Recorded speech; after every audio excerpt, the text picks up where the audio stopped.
Бүгін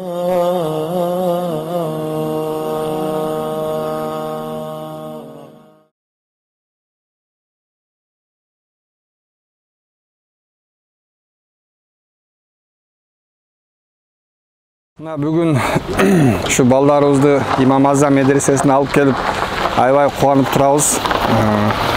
Бұл иш-шараны уюштурган ушул медресенин жетекчилигине, мынау студент балдарга жардам берген. Аябай чоң ыраазычылык билдиребиз, Алла ыраазы болсун. Мындай окууну уюштуруш өтө кыйын. Уюштурууну көрүп эле турабыз. Ушунча адамды бир моментте кабыл алып, бир ай окутуп, алардын тамак ашыгын, билимин бардыгын, тартибин караган өтө кыйын нерсе. Бирок ошентсе дагы ушу Имам Азам медресенин жетекчилиги жылда, мына 2 жылдан бери болбой калды пандемияга байланыштуу. Биз андан мурда да келчүбүз. Уюштурганына аябай ыраазыбыз. Аябай кубанычтабыз. Ушул эми бүткүл Кыргызстан боюнча ар бир региондордо, аймактарда ачылса деген ойдобуз. Себеби жылдан жылга талап көп, балдар кызыгууларда көп болуп атат, ата-энелер алыстан келип атат, очередтерди көрдүңүздөр.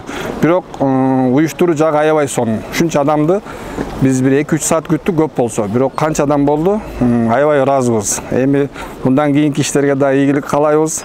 Анан бул жерде эң жакшы иш-чара деп ойлойм. Себеби биз өзүбүз балдарыбыз шаарда окуйт, бирок каникул убагында жөн эле бекер отурбай, дин жагынан, ыйман жагынан таалим тарбия алып, аябай өзгөргөнүбүз жылда сезебиз. Аллага шүгүр. Ушундай каникул башталып, бүгүндөн баштап мына каникулдагы медреселерге бардыгы тапшырып атат. Ошо менен катар биз балдарыбызды алып келдик. Ийгиликтүү тапшырды, экзаменден өттү. Ушу Кара Балта шаарындагы Имам Азам медресесинде. Алла разы болсун уюштуруучуларга.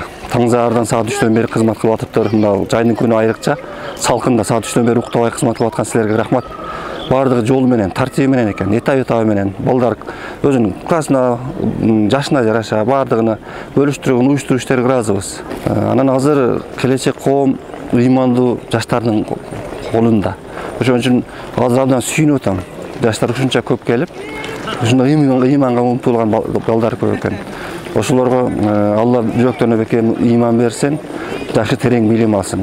Качан гана куштун 2 канаты болгондо алыс учат деп коет. Бир эле диний билим менен, светтик билим менен кошулуп өтсө, Кудай буйрса ушу балдар келечекте жакшы ыймандуу таза коомдун ээлери болуп эсептелип атат. Ошон үчүн рахмат.